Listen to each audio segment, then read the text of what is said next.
Hi ಎಲ್ರಿಗೂ, ಎಲ್ಲರೂ ಹೇಗಿದ್ದೀರಾ? ಬನ್ನಿ ಇವತ್ತು ಒಂದು 3 ಥರದ ಸೊಪ್ಪುಗಳನ್ನು ಬಳಸ್ಕೊಂಡು ಒಂದು ಒಳ್ಳೆ ಹೆಲ್ದಿಯಾಗಿರೋಂಥ ಪಲಾವ್ ಮಾಡೋದು ಹೇಗೆ ಅಂತ ನೋಡ್ಕೊಂಬರೋಣ.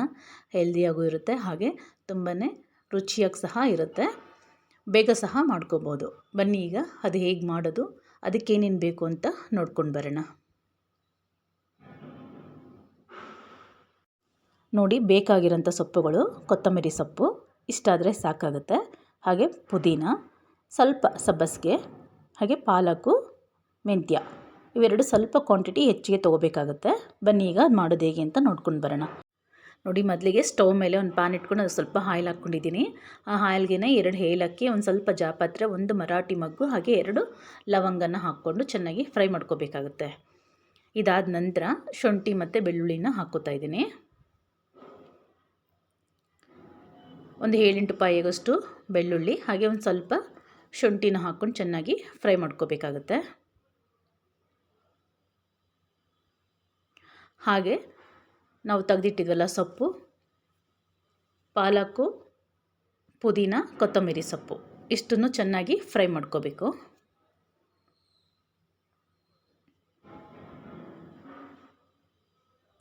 ಇದು ಹಸಿ ಸ್ಮೆಲ್ ಹೋಗೋವರೆಗೂ ಚೆನ್ನಾಗಿ ಫ್ರೈ ಮಾಡ್ಕೋಬೇಕಾಗುತ್ತೆ.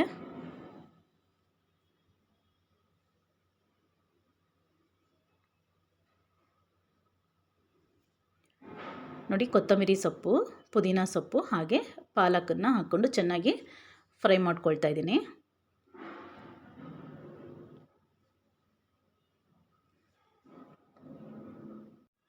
ನೋಡಿ, ಇದಾಗಿದೆ. ಇದು ತಣ್ಣಗಾದ ನಂತರ ಇದನ್ನು ನುಣ್ಣಕ್ಕೆ ರುಬ್ಕೊಂಬರೋಣ. ಈಗ ಸ್ಟವ್ ಮೇಲೆ ಕುಕ್ಕರ್ ಇಟ್ಕೊಂಡು ಎಣ್ಣೆ ಮತ್ತು ತುಪ್ಪ ಹಾಕ್ಕೊಳ್ತಾ ಇದ್ದೀನಿ. ಇದಕ್ಕಾದ ನಂತರ ನಾರ್ಮಲಾಗಿ ನಾವು ಪಲಾವ್ ಮಾಡಲಿಕ್ಕೆ ಏನೇನು ಮಸಾಲ ಪದಾರ್ಥಗಳನ್ನ ಯೂಸ್ ಮಾಡ್ತೀವಿ ಆ ಪದಾರ್ಥಗಳನ್ನೆಲ್ಲ ಹಾಕ್ಕೋಬೇಕಾಗುತ್ತೆ. ಇದೆಲ್ಲ ಫ್ರೈ ಆದ ನಂತರ ಸಣ್ಣದಾಗಿ ಉದ್ದುದ್ದಕ್ಕೆ ಕಟ್ ಮಾಡ್ಕೊಂಡಿರೋಂಥ ಈರುಳ್ಳಿನ ಹಾಕ್ಕೊಳ್ಳೋಣ. ನೋಡಿ, ಆಗಲೇ ನಾನು ಸೊಪ್ಪನ್ನು ಫ್ರೈ ಮಾಡ್ಕೊಳ್ಳೋವಾಗ ಮೆಣಸಿನ್ಕಾಯಿನ ಹಾಕೋದು ಮರ್ತಿದ್ದೆ. ಈಗ ಹಸಿಮೆಣಸಿನ್ಕಾಯಿನ ನೀಟಾಗಿ ಫ್ರೈ ಮಾಡಿಕೊಂಡು ನಾಗಲೇ ಸೊಪ್ಪು ಫ್ರೈ ಮಾಡಿ ಇಟ್ಕೊಂಡಿದ್ನಲ್ಲ ಅದೇ ಜಾರ್ಗೆ ಹಾಕ್ಕೊಳ್ತಾ ಇದ್ದೀನಿ. ಇದನ್ನು ಹಾಕ್ಕೊಂಡು ನುಣ್ಣಕ್ಕೆ ರುಬ್ಕೊಂಬರೋಣ.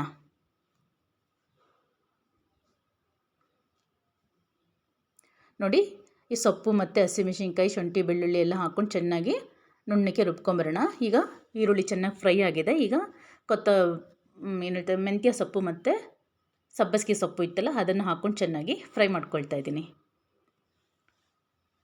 ಅದೆರಡು ಚೆನ್ನಾಗಿ ಫ್ರೈ ಆದ ನಂತರ 1 ಟೊಮೊಟೊ, ಹಾಗೆ ಬೀನ್ಸ್ ಬಂದು ಆಪ್ಷನಲ್ಲು, ನಿಮ್ಗೆ ಇಷ್ಟ ಆದರೆ ಮಾತ್ರ ಹಾಕ್ಕೋಬೋದು, ಇಲ್ಲ ಆದರೆ ಹಾಗೆ ಸಹ ಮಾಡ್ಕೋಬೋದು. ನನಗಿಷ್ಟ ಆಗಿ ನಾನು ಹಾಕ್ಕೊಳ್ತಾ ಇದ್ದೀನಿ. ಟೊಮೊಟೊ ಕಂಪಲ್ಸರಿ ಟೊಮೊಟೊ ಹಾಕ್ಕೋಬೇಕಾಗುತ್ತೆ. ಹಾಗೆ ಕರ್ಬೇವಿನ ಸೊಪ್ಪು ಹಾಕ್ಕೊಂಡು ಚೆನ್ನಾಗಿ ಫ್ರೈ ಮಾಡ್ಕೊಂಡ ನಂತರ ಹಾಗೆ ನಾವು ಫ್ರೈ ಮಾಡಿ ಇಟ್ಕೊಂಡಿದ್ದು ಸೊಪ್ಪಿಂದು ಇದಿತ್ತಲ್ಲ, ಪಾಲಕು ಮತ್ತು ಪುದೀನ ಎಲ್ಲ ಹಾಕ್ಕೊಂಡು ಫ್ರೈ ಮಾಡ್ಕೊಂಡಿದ್ವಲ್ಲ ಆ ಮಸಾಲಾನ ಹಾಕ್ಕೊಂಡು ಚೆನ್ನಾಗಿ ಹಸಿ ಸ್ಮೆಲ್ ಹೋಗೋವರೆಗೂ ಚೆನ್ನಾಗಿ ಫ್ರೈ ಮಾಡ್ಕೋಬೇಕಾಗತ್ತೆ. ಈಗ ಚೆನ್ನಾಗಿ ಫ್ರೈ ಮಾಡ್ಕೊಂಡ ನಂತರ ಸ್ವಲ್ಪ 1-2 ಸ್ಪೂನ್ ಆಗೋಷ್ಟು ಮೊಸರನ್ನು ಹಾಕ್ಕೋಬೇಕಾಗತ್ತೆ. ಮೊಸರು ಹಾಕ್ಕೊಂಡು 1-2-3 ನಿಮಿಷ ಚೆನ್ನಾಗಿ ಬಾಡಿಸ್ಕೊಂಡ ನಂತರ ತೊಳೆದಿಟ್ಕೊಂಡಿರೋಂಥ ಅಕ್ಕಿನ ಹಾಕ್ಕೊಳ್ಳೋಣ. ನಾನು ಇಲ್ಲೊಂದು ಅರ್ಧ ಗಂಟೆ ಅಕ್ಕಿನ ನೆನೆಸಿಟ್ಕೊಂಡಿದ್ದೆ. ಈಗ ಅದೇ ಅಕ್ಕಿನ ಹಾಕ್ಕೊಂಡು ನೀಟಾಗಿ ಮಿಕ್ಸ್ ಮಾಡ್ಕೊಳ್ಳೋಣ. ನೀಟಾಗಿ 1-2-3 ನಿಮಿಷ ನೀಟಾಗಿ ಮಿಕ್ಸ್ ಮಾಡ್ಕೊಳ್ಳೋಣ.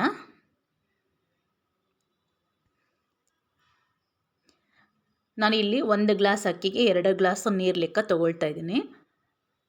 ನಾನಿಲ್ಲಿ ಅರ್ಧ ಗ್ಲಾಸು ತೆಂಗಿನ ಹಾಲನ್ನ ಬಳಸ್ತಾ ಇದ್ದೀನಿ. ಹಾಗಾಗಿ 1.5 ಗ್ಲಾಸ್ ಆಗೋಷ್ಟು ನೀರನ್ನು ಹಾಕ್ಕೊಂಡು ಇನ್ನು ಅರ್ಧ ಗ್ಲಾಸ್ ಆಗೋಷ್ಟು ತೆಂಗಿನ ಹಾಲನ್ನ ಹಾಕ್ಕೊಳ್ತಾ ಇದ್ದೀನಿ.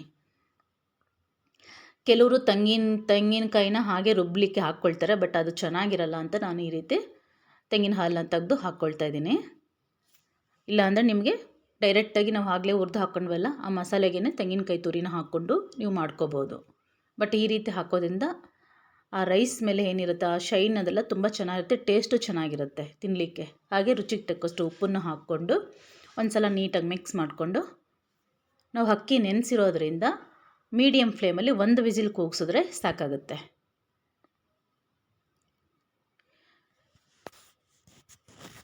ನೋಡಿ, ಈಗ ಕುಕ್ಕರ್ ಮುಚ್ಚಿಬಿಟ್ಟು 1 ವಿಸಿಲ್ ಕೂಗಿಸ್ಕೊಂಡ್ರೆ ನೀಟಾಗಿ ಬೆಂದಿರುತ್ತೆ. ನೋಡಿ ಇದಾಗಿದೆ. ತುಂಬಾ ರುಚಿಯಾಗಿರುತ್ತೆ. ಬಿಸಿ ಬಿಸಿ ತಿನ್ನಲಿಕ್ಕೆ ಇದಕ್ಕೆ ಮೊಸರು ಬಜ್ಜಿನೂ ಬೇಕಾಗಲ್ಲ, ಅಷ್ಟು ರುಚಿಯಾಗಿರುತ್ತೆ ಇದು.